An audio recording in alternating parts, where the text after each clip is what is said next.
Bismillahirrahmanirrahim.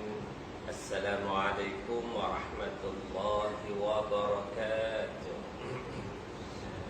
Untuk sama-sama mendapat kerahmatan, keberkatan insya-Allah Subhanahu wa taala dalam kuliah maghrib kita pada malam ni.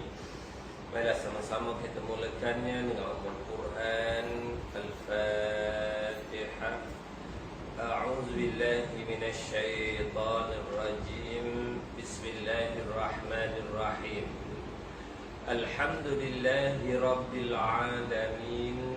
Ar-Rahmanir Rahim. Maliki yaumiddin. Iyyaka na'budu wa iyyaka nasta'in.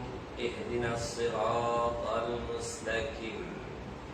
Siratal ladzina an'amta 'alaihim ghairil maghdubi 'alaihim waladdallin.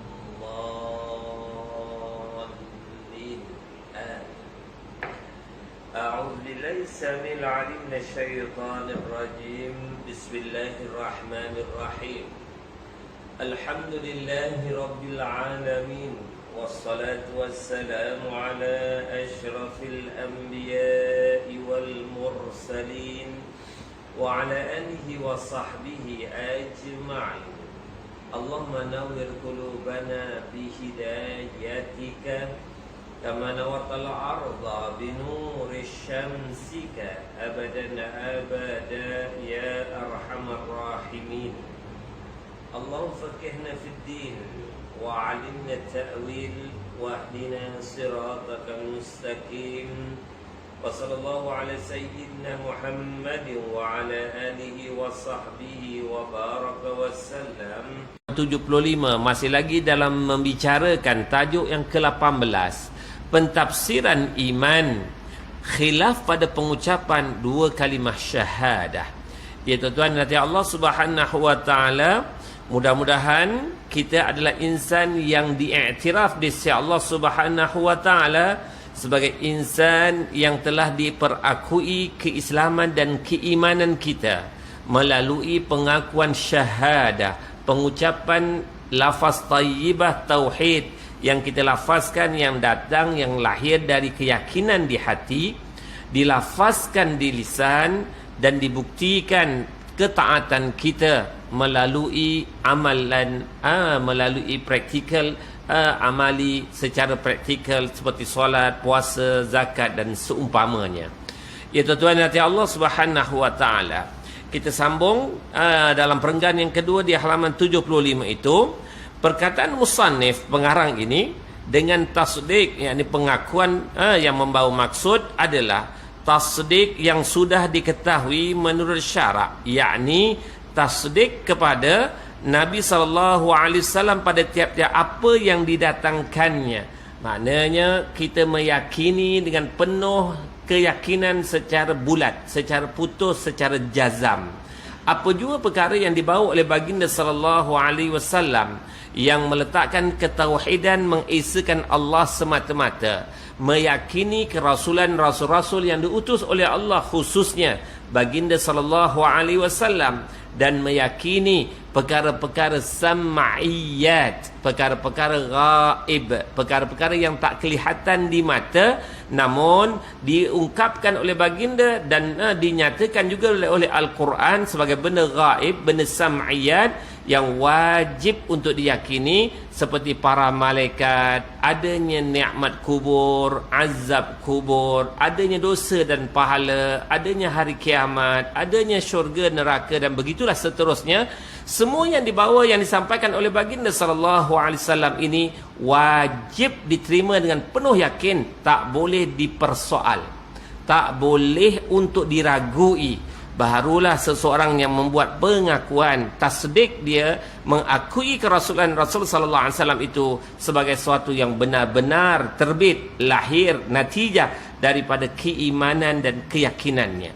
Itu tuan yang rahmati Allah Subhanahu wa taala, maka pengarang menyatakan lagi bahawa dapat diketahui dari agama secara daruri, tanpa perlu banyak fikir, apa saja yang dibawa oleh baginda sallallahu alaihi wasallam itu benarlah ia sesuatu perkara yang wajib diyakini kecuali perkara-perkara yang perlu kepada pendetailan, perbahasan secara mendetail.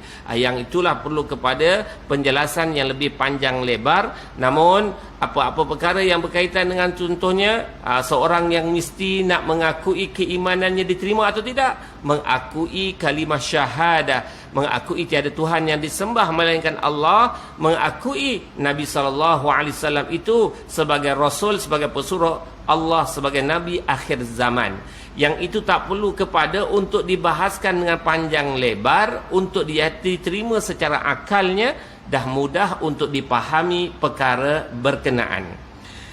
Yang dimaksudkan dengan tasdik, membenarkan, meyakini kepada Nabi SAW pada yang demikian itu adalah tunduk terhadap apa yang telah baginda datangkan dan menerimanya. Banyak ayat-ayat Al-Quran yang telah menjelaskan perkara tersebut. Antara yang jelas seperti yang Allah sebutkan dalam suratul Hashr. A'udzubillahi minasyaitanir rajim. Ma atakumur rasul fakhuzuh wa ma nahakum anhu fantahu.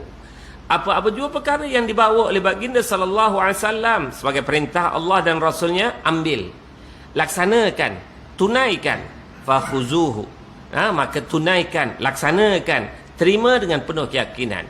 Apa-apa jua perkara yang dilarang oleh baginda, yang juga merupakan larangan dari Allah Subhanahu wa taala, tinggalkan, hindarkan, jauhkan. Jadi perkara tersebut cukup jelas sebagaimana yang dijelaskan oleh pengarang ini, maka terima dengan penuh keyakinan tanpa untuk dipersoal sesuatu yang dibawa oleh baginda sallallahu alaihi wasallam.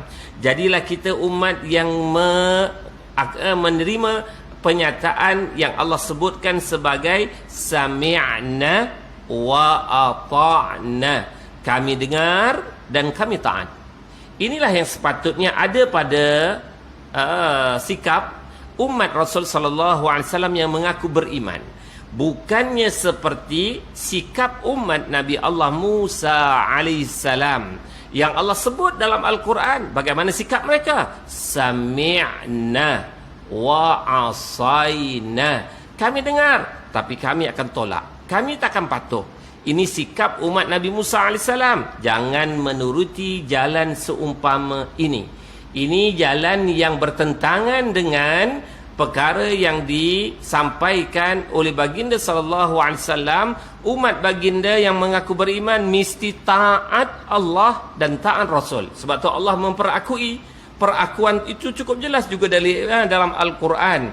Antaranya Allah merakamkan pengiktirafan yang begitu tinggi kepada kita sebagai umat Rasul sallallahu alaihi wasallam yang mengaku beriman. May yuti'ir rasul faqad ata'a Allah. Sesiapa yang mentaati Rasul, sesiapa yang mengimani Rasul sallallahu alaihi wasallam, maka sesungguhnya pasti dia juga orang yang mentaati Allah, mengimani Allah. Ini pengiktirafan dari Allah, yang Allah melakukan sesuatu pengiktirafan di kalangan umat Rasul sallallahu alaihi wasallam yang telah beriman kepada Rasul sallallahu alaihi wasallam.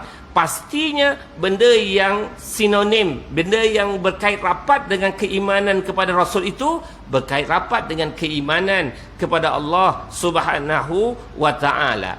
Justru itu ya tuan-tuan, syukur ini pengiktirafan dari Allah Subhanahu wa taala berbeza dengan pengiktirafan Allah kepada umat yang terdahulu.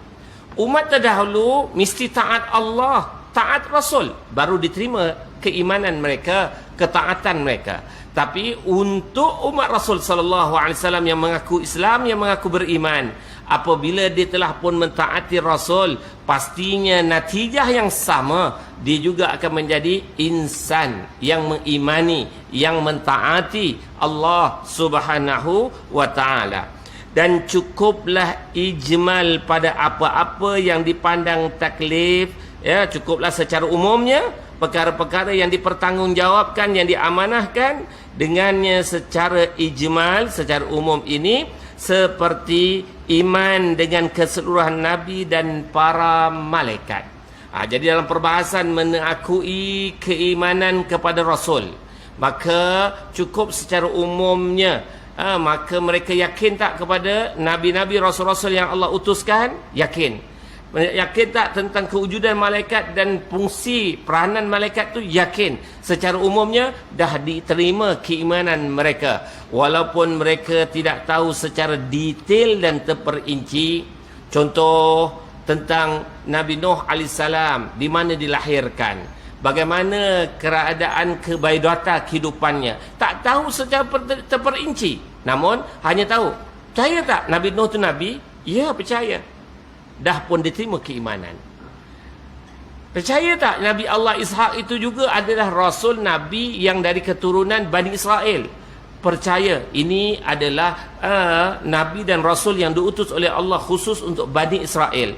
Walaupun tidak tahu secara detail ketika waktu bila Nabi Isa alaihissalam dilahirkan, anak kedua Nabi Allah Ibrahim ini, ketika umur Nabi Ibrahim berapa tahun, siapa ibunya secara detail tak dapat nak dijelaskan, di mana kelahirannya, bagaimana ia dalam hal kekeluargaannya, siapa anak dia yang 12 orang, tak dapat dijelaskan dengan secara terperinci. Cuma cukup dengan menyatakan yakin Nabi Isa ini adalah rasul utusan Allah Subhanahu wa taala. Dah diterima perakuan keimanan itu.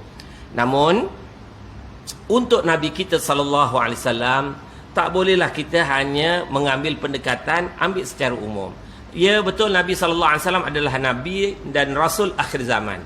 Tak dikaji secara biodata yang lebih terperinci. Tak kenal ayah dia, tak kenal ibu dia, tak kenal datuk dia. Ini adalah suatu perkara yang tak wajar berlaku untuk kita di kalangan umat Rasul sallallahu alaihi wasallam. Sebagaimana orang tua kita kata, tak kenal maka tak cinta. Jadi kalau dah tak kenal biodata Rasul, macam mana nak mencintai Rasul? Kalau tak kenal secara lebih terperinci sifatnya, ciri-cirinya, akhlaknya, perwatakannya, macam mana nak mengamalkan kepribadian baginda sallallahu alaihi wasallam? Walaupun secara asas mengakui tak Nabi sallallahu alaihi wasallam itu nabi akhir zaman, akui, dah pun diterima keimanan. Cuma wajar sebagai umat kenalah tahu dengan lebih mendetail tentang kepribadian baginda sallallahu alaihi wasallam.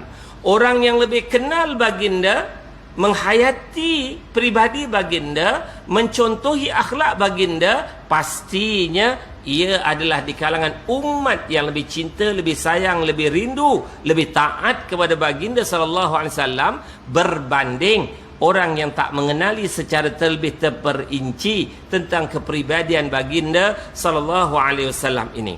Ya tuan-tuan, berbalik semula kepada perbincangan kita. Dan haruslah tafsil secara detail pada apa-apa yang dipandang taklif dengannya secara tafsil secara detail, seperti iman terhadap segolongan daripada nabi dan para malaikat. Walaupun begitu, musannif pengarang menyatakan kena ada pendetilan. Contoh, Nabi sejumlah 124,000. Kena tahu tak semuanya? Tak perlu. Cukup kita imani, ya, utusan Allah jumlahnya ratusan ribu. Yang disebut di kalangan para ulama yang masyhur 124,000. Tak tahu secara detail, tak apa. Yang penting secara yang lebih detail tu kena ketahui secara umum juga nama 25 rasul yang ada. Daripada Nabi Adam, Nabi Idris, Nabi Nuh, Nabi Ibrahim, Nabi Ishak, Nabi Ismail, Nabi Lut, Nabi apa semua tu. Apabila kita kenal nama, Nabi Lut ni Nabi ke Rasul ke siapa? Ya, dia Nabi dan Rasul. Walaupun kita tak tahu secara detail yang lebih mendalam, tapi 25 Nabi itu sekurang-kurangnya dalam maklumat untuk kita tahu inilah Nabi-Nabi, Rasul-Rasul. Begitulah juga para malaikat. Mungkin kita tak tahu jumlah malaikat yang tepat, tapi secara umumnya malaikat yang diberikan tugasan oleh Allah Subhanahu wa taala melalui penjelasan Rasul sallallahu alaihi wasallam seperti Jibril, penghulu kepada para malaikat. Kena tahulah yang namanya Jibril alaihissalam itu ketua malaikat, penghulu malaikat. Kalau ditanya, betul ke Jibril alaihissalam ni sebagai penghulu, sebagai ketua malaikat? Tak pastilah. Yang ni maknanya kita kena lebih mendalam ni sedikit lagi persoalan berkaitan keimanan kepada para malaikat. Sekurang-kurangnya Jibril apa tugasnya, Mikail apa tugasnya, Israfil apa tugasnya, Izrail apa tugasnya, Raqib Atid apa tugasnya, Malik Ridwan apa tugasnya, Munkar dan Nangkir apa tugasnya. Secara umum, sekurang-kurangnya nama-nama para malaikat ini hendaklah kita tahu secara umumnya. Walaupun secara pendetailan itu barangkali tak dapat, kecuali hanya mungkin beberapa individu tertentu. Mudahnya dalam urusan Islam ini, dalam persoalan satu-satu ilmu yang ada contoh dalam bidang akidah, dikalalah di Malaysia ini ada seorang tokoh yang mendalami bidang tersebut, katakanlah seorang profesor dalam bidang ilmu tauhid, dia profesor. Orang lain yang ada di Malaysia ni dah terlepas daripada menanggung dosa tentang persoalan ilmu tauhid kerana dah ada seorang profesor dalam bidang itu. Secara fardu kifayahnya selesai. Ya, begitulah dalam bidang syariat, dalam bidang jinayat, dalam bidang apa-apa dalam bidang agama ni, ada di kalangan seseorang itu yang telah pun tahu lebih mendalam, maka terlepaslah dosa kepada umat Islam, khususnya yang berada di Malaysia ini. Namun begitu tuan-tuan, tak rugi untuk kita turut belajar dan mendalami ilmu-ilmu yang berkaitan. Mereka yang lebih pakar, tak apalah, dia ada kepakaran bidang tu. Namun kita yang ada keupayaan untuk belajar, untuk membaca, untuk berbincang tentang persoalan itu, ia di samping menambahkan keimanan, pengetahuan, pastinya juga ia menambahkan keimanan dalam diri kita. Apabila beramal berdasarkan ilmu, lebih bermanfaat daripada beramal tanpa berdasar, tanpa bersumberkan ilmu. Ya tuan-tuan, ya Allah Subhanahu wa taala. Dan haruslah tafsir pada perkara yang taklif dengannya secara tafsir seperti iman kepada segulungan daripada Nabi dan para malaikat tadi. Ya, saya dah bagi contoh. Maka segulungan Nabi yang wajib diketahui dengan tafsir adalah 25 orang Rasul, sebagaimana yang telah dinazamkan oleh sebagian ulama melalui ucapan mereka. Itu tuan dan Allah. Bagi anak-anak kita, alhamdulillah, apabila mereka dengar nasyid Ar-Rayhan dan seumpamanya yang menyebut nama-nama Rasul 25 itu, mereka lebih mungkin lancar, lebih fasih mengingati 25 Rasul, mungkin lebih fasih berbanding kita. Namun syukur, semua itu kaedah. Ya, kaedah bagaimana untuk mereka mengingati. Namun kita sekurang-kurangnya 25 itu apabila tak ikut turutan pun tak apa, yang penting kita boleh sebut nama-nama berkenaan. Ya tuan-tuan, hati Allah Subhanahu wa taala. Sebagaimana kata-kata musannif, khatmun kullu zi taklif ma'rifatun. Bi anbiya'u 'ala tafsiri qad 'ulimu. Fi tilka hujjatuna minhum thamaniyatun min ba'di 'ashri wa yabqa sab'atun wa hum Idrisu Hud, Syu'aibu Salih wa kaza, Zulkifli Adam bil Mukhtari qad khutimu wa tilka hujjatuna ila akhirih. Diwajibkan atas tiap-tiap mukallaf, setiap orang yang mengaku Islam, orang yang dah balik, berakal ini, untuk mengetahui para nabi atas jalan yang tafsil. Ya, maka kena tahu, ya, yang mana mereka itu telah diketahui pada ayat-ayat Al-Quran yang disebut oleh Allah Subhanahu wa taala, yakni seramai 18 orang secara berturutan nama-nama itu disebut. Dan tinggallah 7 lagi yang disebut seperti Nabi Idris, Nabi Syu'aib, Nabi Saleh, demikian juga Nabi Zulkifli dan Nabi Adam alaihissalam, serta diakhiri mereka itu dengan Nabi yang terpilih, yakni Nabi Muhammad sallallahu alaihi wasallam.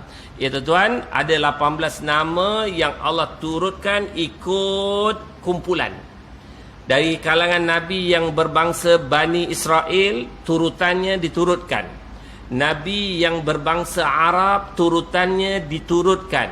Manakala ada 7 nabi yang dipecahkan dalam beberapa ayat yang lain disebutkan sebagai rasul, sebagai nabi, maka wajib untuk diyakini yang sejumlah 25 rasul itu wajib diyakini inilah rasul yang wajib diyakini dan diketahui secara umumnya. Tuan-tuan, walaupun ada pendapat di kalangan para ulama menegaskan jumlah nabi 124,000, jumlah rasul sejumlah 313. Ini pendapat di kalangan para ulama. Rasul jumlah bagi pandangan, satu pandangan menyatakan, ada pandangan yang menyatakan adalah sejumlah 313. Dari 313 itu yang wajib untuk diketahui secara detail namanya hanya 25. Jadi dia tak lari juga daripada 25. Asasnya 25. Namun ada pendapat lain yang menyatakan jumlahnya lebih besar daripada 25, yakni 313. Ya, itu pendapat. Namun sepakat yang wajib untuk diketahui 25 orang rasul itu sahaja.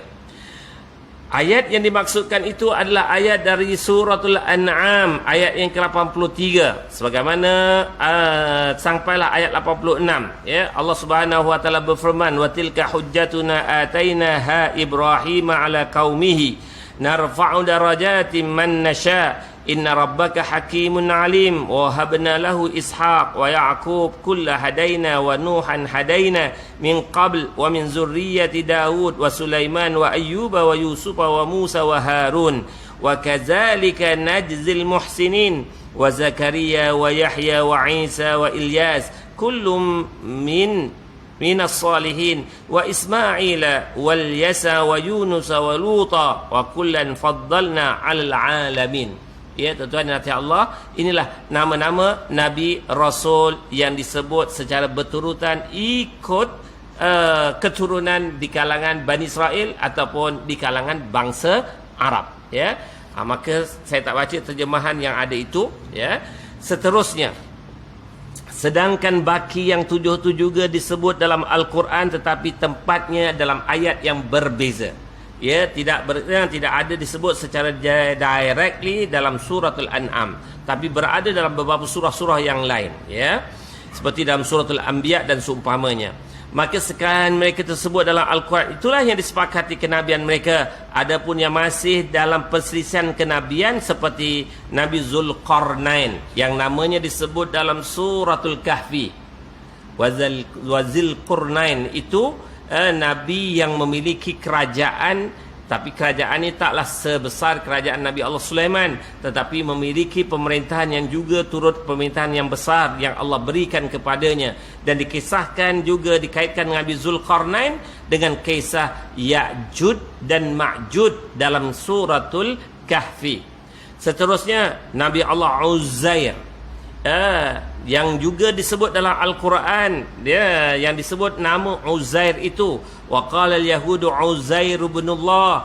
Maka orang-orang Yahudi menyatakan apabila didapati Uzair ini dibangkitkan semula oleh Allah setelah ratusan tahun meninggal dunia, maka Allah cantumkan semula tulang belulangnya, bermula Allah tiupkan rohnya, bermula diciptakan dari mata, ditiupkan roh bermula dari mata, dan dia melihat bagaimana Allah cantumkan tulang belulang sehinggalah kulit, daging dan seumpamanya bercantum kembali. Maka ia menceritakan tanda-tanda kebesaran Allah kepada Bani Israel. Dan kisah Uzair sebagai orang saleh ini memang cukup terkenal sebelum itu. Apabila Uzair datang semula, dikembalikan kehidupan buat kali kedua di dunia ini oleh Allah Subhanahu wa taala, lantas orang-orang Yahudi Bani Israel berubah keimanannya dari hanya mengakui Uzair ini orang saleh, bertukar menjadi Uzair bukan sahaja manusia orang saleh, dia ini anak Allah. Habis akidah yang ada.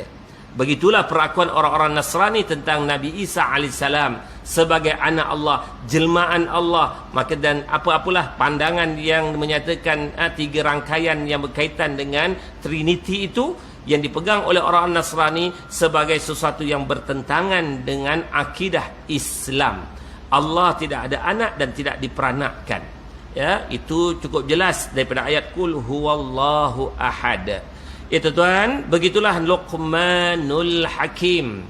Walaupun disebutkan dengan satu surah yang dinamakan surah Luqman, penyataan secara umum wasayna Luqman libnihi itu ada ketika Luqmanul Hakim mewasiatkan, berpesan kepada anaknya, alla tusyriku billah, jangan mensyirikkan Allah. Begitulah ayat dan surah Luqman menjelaskan tentang solat, tentang zakat, taat pada ibu bapa, jangan cakap yang berkasar dengan mak ayah, menyampaikan amal ma'ruf, mencegah benda-benda mungkar. Namun di kalangan para malaikat, di kalangan para ulama, mereka menyatakan Luqmanul Hakim bukan rasul, sekadar hamba Allah yang saleh. Itu kesepakatan dari kalangan sebahagian dari kalangan para ulama. Begitulah tentang Nabi Allah Khidir alaihissalam, yang tak disebutkan tentang namanya Khidir dalam suratul Kahfi, ketika mana Nabi Allah Musa alaihissalam ingin bertemu seorang hamba Allah yang saleh, yang memiliki ilmu ladunni, firasat yang tinggi. Lantas apabila Nabi Musa AS bertanya, siapakah insan yang boleh untuk ia mengetahui dengan lebih mendalam tentang hal persoalan itu? Lantas Allah berkata-kata kepada Nabi Allah Musa AS, sila pergi ke satu tempat di pesisiran pantai, di sebuah teluk, di situlah akan ada seorang lelaki yang saleh menunggu kamu di situ. Lantas Nabi Musa AS pergi tempat berkenaan. Kalau tak silap saya, ditemani oleh Nabi Allah Syamwil, ayah kepada Nabi Allah Daud AS, untuk menemani Nabi Allah Musa AS bertemu dengan Nabi Allah Khidir AS. Lantas pertemuan itu memiliki dialog yang panjang. Dalam suratul Kahfi dijelaskan tentang persoalan tersebut. Itu tuan, dalam perbahasan ni, adakah Nabi Khidir itu rasul atau siapakah ia? Sekadar pembacaan saya di kalangan para ulama hanya memberi pengiktirafan Nabi Khidir ini sekadar nabi, bukan rasul. Allahu a'lam, kalaulah ia termasuk di dalam 313 itu, salah seorangnya Nabi Allah Khidir alaihissalam, Allahu a'lam. Ya, Allahu a'lam. Begitulah tentang Nabi Zulkarnain, Nabi Allah tentang Luqmanul Hakim. Adakah itu juga yang dimaksudkan oleh para ulama yang termaksud di dalam 313 itu? Allahu a'lam. Begitulah tentang Nabi Allah Syamwil, ayah kepada Nabi Allah Daud, datuk kepada Nabi Allah Sulaiman. Tuan nanti Allah Subhanahu wa taala, nama Syamwil memang tak dikenali, jarang untuk orang mengenali tentang Nabi Allah Syamwil. Tapi kalau kita belajar baca tentang beberapa kitab-kitab yang berkaitan dengan para anbiya, disebutkan nama tersebut. Lebih lagi ketika mengiringi Nabi Allah Musa alaihissalam. Tuan nanti Allah Subhanahu wa taala. Tapi kalaulah dalam persoalan ni, kita nak balik pada asas tadi, kalau kita tak tahu Nabi Allah Syamwil, orang kata dia ni nabi, betul ke? Saya tak pasti. Adakah terjejas akidahnya? Tak. Sebab dia dalam perbahasan lagi, betulkah nabi atau rasul atau siapakah dia, tak pasti. Jadi yang 25 tadi tak boleh ragu-ragu. Tapi kalau Nabi Allah Syamwil, Luqmanul Hakim, Nabi Khidir alaihissalam, kita masih lagi berkatakan saya tak pasti dia nabi ke tidak, rasul ke tidak. Yang ni tak menjejaskan akidah. Tapi kalau orang tanya, betul ke Nabi Isa ni nabi dan rasul? Kita kata, tak pastilah. Ini tak kena. Yang ni tak kena. Kalau Nabi Isa alaihissalam sebagai contoh, kita tak pasti dia sebagai rasul, suatu benda yang tak boleh diterima seseorang yang mengaku beriman kepada rasul utusan Allah Subhanahu wa taala. Justru dalam di sini saya nak rumuskan 25 rasul itu kena tahu secara umum. Jangan apabila orang tanya, anak tanya, cucu tanya, kita kata, tok pun tak pastilah rasul ke dia ya. Jangan. Contoh kalau tanya, Nabi Harun ni rasul ke tok? Tak pastilah, atuk pun tak pasti. Jangan. Kena tahu, Nabi Harun itu salah seorang daripada 25 rasul. Itu sebagai contohlah. Nabi Allah Yusa, rasul ke tok? Tak pasti. Jangan. Kena tahu. Antara yang 25 itu salah seorangnya Nabi Allah Yusa. Walaupun mungkin nama tu jarang-jarang disebut, tapi kena tahu dia termasuk salah satu dari nama 25 orang Rasul. Ya tuan-tuan dan Allah Subhanahu wa ta'ala. Ya. Seterusnya begitulah juga Nabi Allah Yusa bin Nun, pemuda Nabi Allah Musa, tidak ada ditasrih namanya di dalam Al-Quran, ya. Dan makna keadaan iman itu wajib terhadap mereka sekalian nama 25 Rasul itu dengan tafsil, ya, dengan secara detail adalah bahawa kalau dikemukakan atasnya salah seorang daripada mereka, tidaklah dia mengingkari kenabian dan risalahnya. Seperti saya sebut tadilah, betul ke Nabi Allah Yusa ni Rasul? Tak pastilah. Jangan. Kena akui betul Nabi Allah Yusa ni adalah Rasul, adalah Nabi. Cuma atuk tak tahu detailnya macam mana. Tak apa. Yang penting mengakui kerasulannya. Jangan sampai kita kata, iya ke? Betul ke?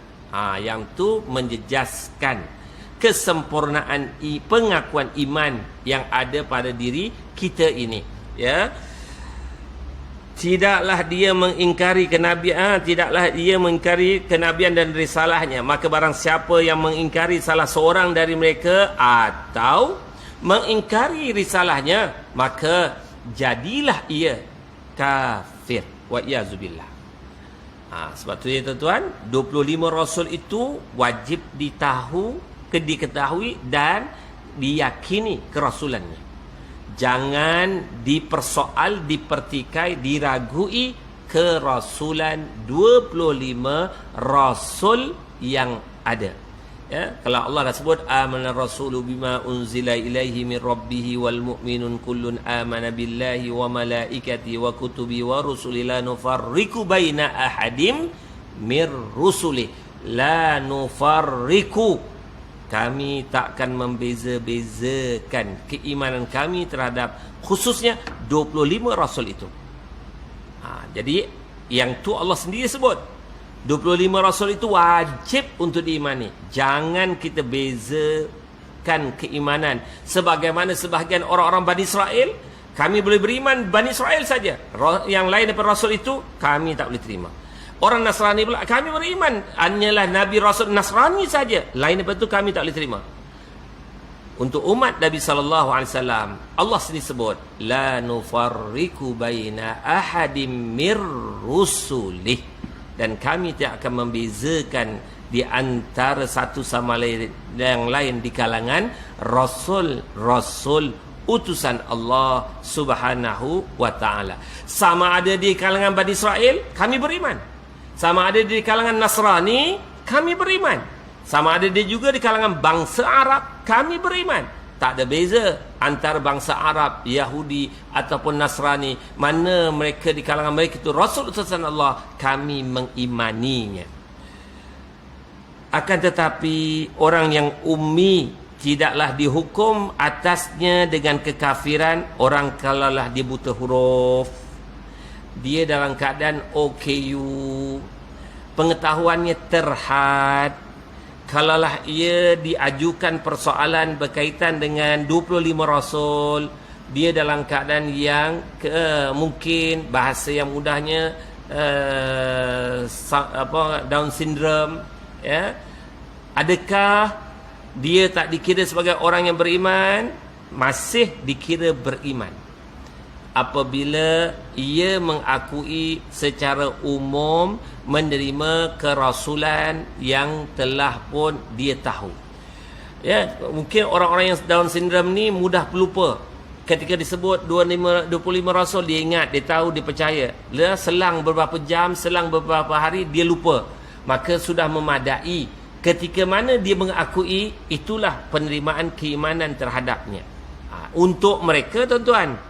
Untuk kita yang sehat, yang waras, yang sempurna, maka tugas kita kena lebih tahu dengan lebih mendetail, ya.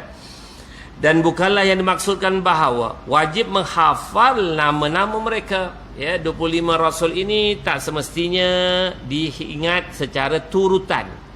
Yang penting ke-25 ini kalau disebut namanya kita akui. Ya, betul.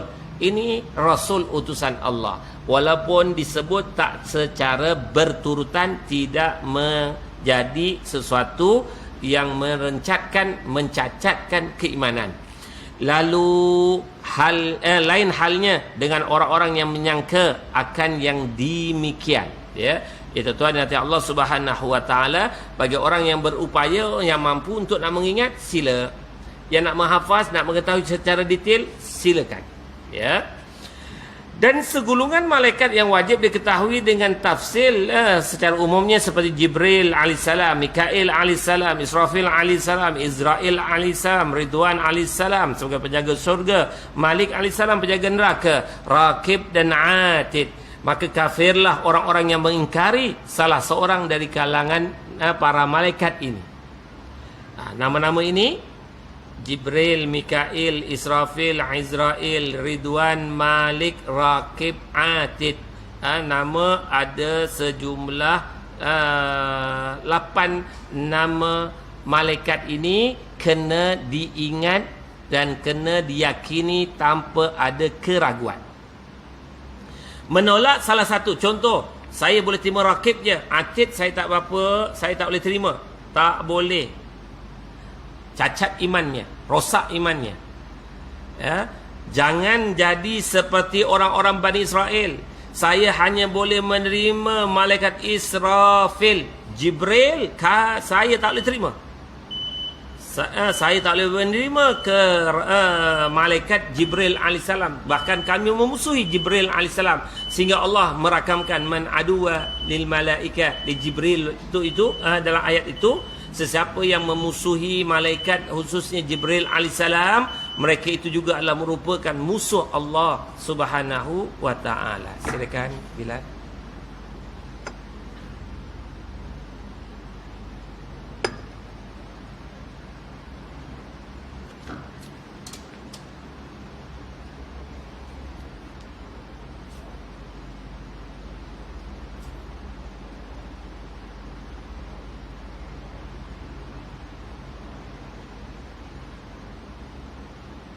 Allahu Akbar, Allah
Sambung sikit lagi tuan-tuan yang dirahmati Allah Subhanahu wa taala. Jadi 8 nama malaikat tersebut wajib untuk diketahui dan diyakini kedudukannya sebagai para malaikat yang telah disepakati di kalangan para ulama usuluddin. Namun di dalam nama ini juga ada nama malaikat yang boleh diterima keimanan seseorang jika ia mempersoalkan tentang bidang tugas malaikat, dua malaikat ini, yakni Munkar dan Nakir. Jika ada seseorang yang mempersoalkan, betul ke Munkar dan Nakir ditugaskan menyoal di kalangan ahli kubur? Ya, untuk dua nama ini jika ada yang mempersoalkan, dia termasuk di dalam perselisihan pendapat yang dibenarkan.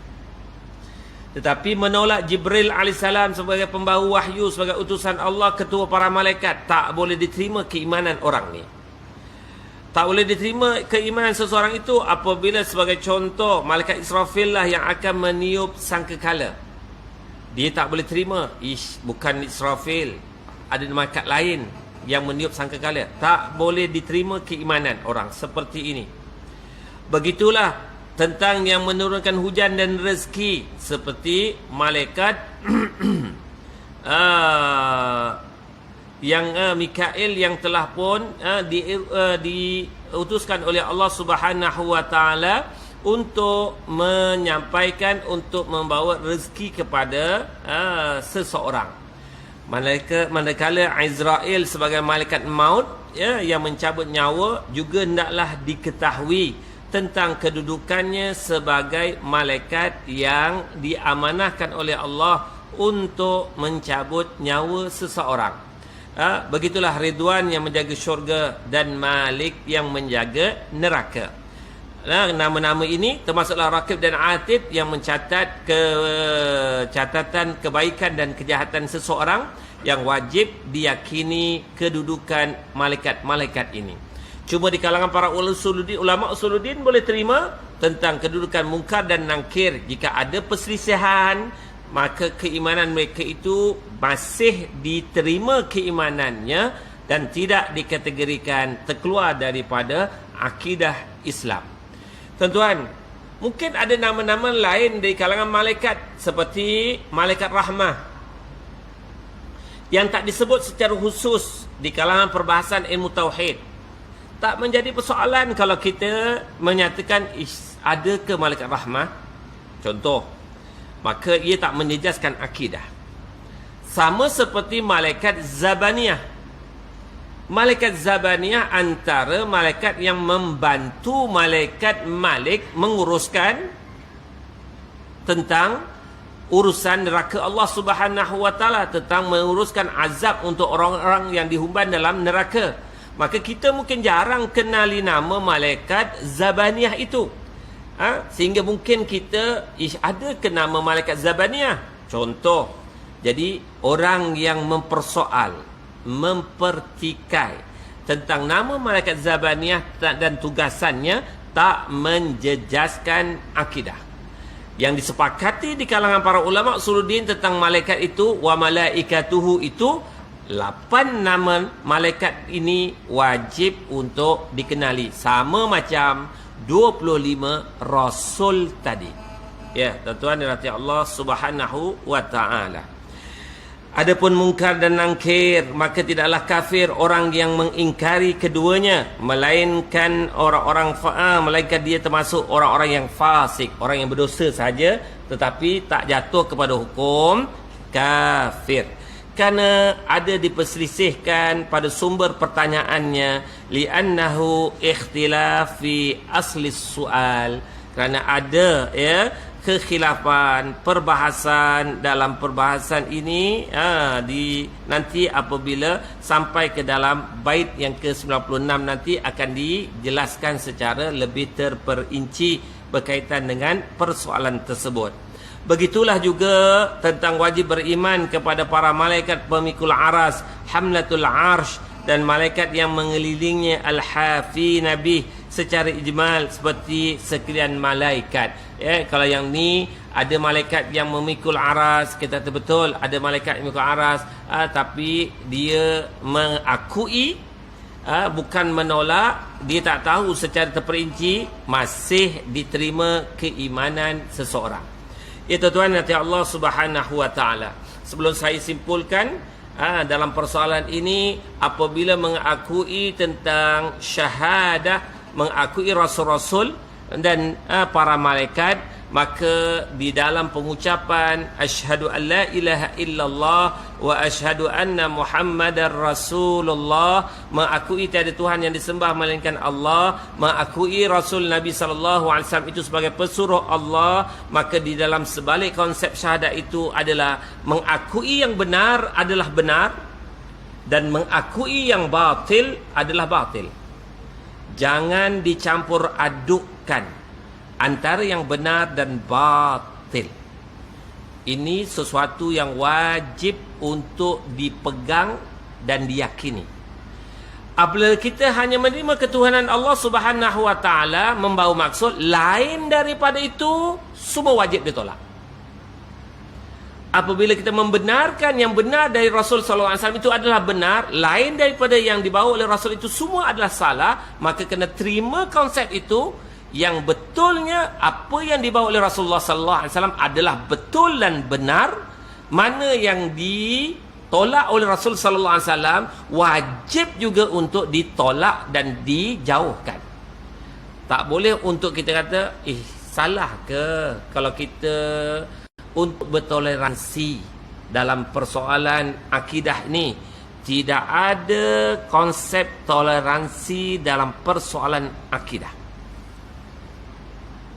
Yang benar adalah benar, yang batil adalah batil. Konsep itu wajib diterima, tak boleh untuk kita persoal. Justru kalau kita dah terima konsep itu, itulah baru dikatakan sebagai benar-benar diakui keimanan seseorang yang berpegang kepada akidah ahli sunnah wal jamaah. Apabila clear terima hakikat itu, maka sesiapa yang menerima konsep seperti yang diwar-warkan dalam seminggu dua ini tentang meraihkan konsep agama sedunia adalah suatu yang tak boleh diterima. Haram untuk diterima. Terkeluar dari Islam mereka yang menerima. Sebab Allah sendiri sebut, Rasulullah sebut tentang pengakuan asyhadu an la ilaha illallah wa asyhadu anna muhammadar rasulullah. Konsep itu kena jelas. Lakum dinukum waliyadin. Konsep itu kena jelas. Oleh itu tuan-tuan, bagi saya apa yang tersebar luas sekarang ini adalah kerja-kerja tentera-tentera Dajjal dalam membawa kepahaman pendekatan pluralisme ke liberalisme ke apalah nama-nama izm itu, tetap adalah sesuatu perkara yang wajib untuk umat Islam tolak dan mengetahui bahayanya mereka ini bukan hanya sekadar sesuatu ideologi baharu yang cuba dijelmakan, tapi yang lebih besar dan lebih beratnya ialah menerima tentang konsep itu merosakkan akidah Islam yang ada dalam diri seseorang yang mengaku Islam. Oleh itu tuan-tuan, nanti Allah Subhanahu wa taala kena kembali semula kepada asasnya, apa yang dibawa oleh Rasul. Ma atakumur rasul fakhuzu wa ma nahakum anhu fantahu. Seperti ayat awal-awal tadi saya bacakan dalam suratul Hasr, apa yang dibawa oleh Rasul sallallahu alaihi wasallam itulah yang diterima, yang diamalkan. Apa juga perkara yang ditolak, yang ditegah oleh Rasul, wajib untuk ditinggalkan, dihindarkan. Sekian untuk perbincangan kali ini. InsyaAllah nampak tak sempat juga untuk selesaikan. Kita akan sambung panjang umur pada siri akan datang. Yang baik datangnya dari Allah Subhanahu wa taala. Segala kelemahan kekurangan datang di saya. Saya pun keampunan kepada Allah, kemaafan tuan-tuan. Sehingga terkasar bahasa, terlanjur kata Allahu a'lam a'lam wallahu khairum mimma la a'lam. Jika ada perbincangan tuan-tuan, kalau saya boleh bagi respon dengan izin Allah, saya cuba. Kalau tak mampu, saya minta maaf banyak. Wallahu a'lam.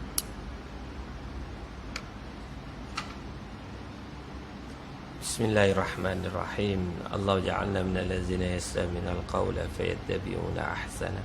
Allahumma arinal haqqa haqqan warzuqna ittiba'ah wa arinal batila batila warzuqna ijtinabah. Ya muqallibal qulub, sabbit qulubana ala dinik wa ta'atik. Wa sallallahu ala sayyidina Muhammadin nabiyil ummi wa ala alihi wa sahbihi wa baraka wasallam. Walhamdulillahi rabbil alamin. Subhanakallahumma wa bihamdik, asyhadu an la ilaha illa anta, astaghfiruka wa atubu ilaik. Bismillahirrahmanirrahim. Wal 'asr innal insana lafi khusr illa allazina amanu wa 'amilus solihat wa tawassaw bil haqqi wa tawassaw bis sabr. Wabillahi taufiq wal hidayah. Wassalamu alaikum warahmatullahi wabarakatuh.